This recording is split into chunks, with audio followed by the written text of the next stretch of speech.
Well, mabuhay, maligayang pagbabalik sa aking channel. My gosh, madaling araw na, it's 12:47. Ilang oras na lang ang tulog ko kasi 6 a.m. ako gumigising pag may AM meaning. So, para makarating nga, para ready sa 10 a.m. na time slot ng AM meaning show namin ni Ray Pumaloy sa DWAR 1494 Abante Radio. But of course, medyo nakatulog naman ako kanina kaya ay hindi pala kasi ang dami ko palang nilakad. Nag-attend pala ako ng press con and then nag-attend nga ako ng of course nag-celebrate kami ng birthday party ng aking pamangkin si JC Go diyan sa may Guevaras ni Chef Laudico Guevaras para at least bonggang-bongga natikman naman namin yung napakasarap na pagkain nila doon na ayun, nag-enjoy naman kami. But anyways, ayun nga, ang dami nagtatanong, kasal na ba raw sila James Reid at Isa Pressman? So, kung pang pagbabasihan ay yung interview namin kay James Reid noon na ginawa sa Tomas Morato actually year na yata, a few years ago na ilang taon na rin nakalipas, malamang hindi. Kasi base naman sa sinabi niya, although alam naman niya na talagang sila na ni Isa Pressman ang end game, pero parang ano pa, marami pa silang dapat i-achieve, especially si James na ang dami-dami niya ngang gustong balikan, di ba? Remember, bukod sa music, bukod sa dati sa pagmamanage ng artist, international career, recording artist, yung pagiging singer, of course, yung pagko-concert, nagbalik nga siya sa teleserye, ayun nga yung with Catherine Bernardo. Kaya talaga pala, nung time na kinikwento niya yon na nagpipitch sa kanya ang ABS-CBN, sobrang excited din siya. Talagang sabi niya, marami daw ang masusurprise doon. At nakaka-surprise naman. Actually, tatlong kapamilya stars yung binibigay sa kanya or sinabi na posibleng makasama niya. At yun nga, isa si Catherine doon. Pero ang alam ko kasi, hindi lang yun ang gagawin ni James Reid.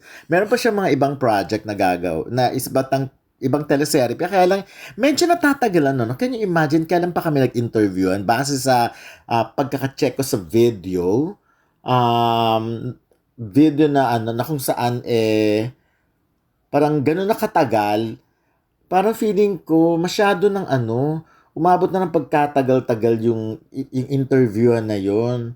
'Di ba parang oh yes, yun na nga. But anyways, ayun na. Sana naman lang ipalabas na rin yun kasi sobrang tagal na.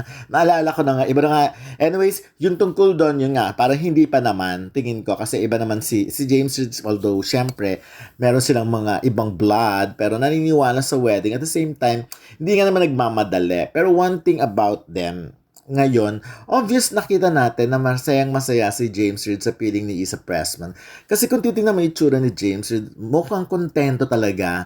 Actually, medyo masasabi mo ngang gwapo na siya noon, pero ako, for me mas gumwapo pa rin talaga siya ngayon. Kasi parang yung contentment nasa kanya, 'di ba, habang nagkakaedad nga yung mga ganyan. So, at saka parang pag silang magkasamang dalawa, parang may sariling mundo na sila Ganyan, ganun naka-happy.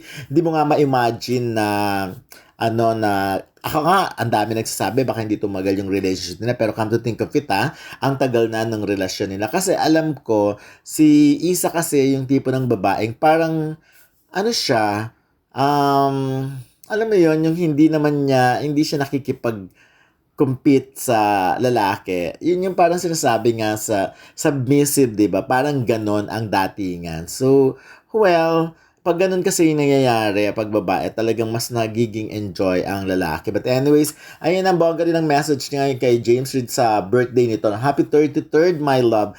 With you, I feel at home. I feel the most safe and free. Thanks for being you, for lifting me up so I can fly, and for teaching me that dreams aren't a far away destination in the future, but live here and now. Bless your heart and soul. Ayun na. Sabi ni James Post, please, here forever. Diba? Wag ganun Pag tinignan mo, masayang-masaya silang dalawa sa kung anong meron sila ngayon. Kaya sana lang ako natutuwa na rin na kahit papano, medyo minto na yung pambabash, especially kay Isa Pressman. Ako na-interview ko si Isa Pressman noon, parang medyo nakaramdam ako ng awa sa kanya kasi siya yung parang kabadong-kabado, yung hindi siya sanay na ini-interview siya, medyo nanginginig pa nga siya at the time kasi nga parang baka kung anong masabi niya. So, ayun, kaya ako parang okay, go kung happy si James. Anyway, parehas naman talaga na silang happy ni Nadine Lustre na may kanya-kanya na silang career. Ang importante, at least nakahanap sila ng happiness. Ang mapangit kasi yung parehas silang lugmok, di ba?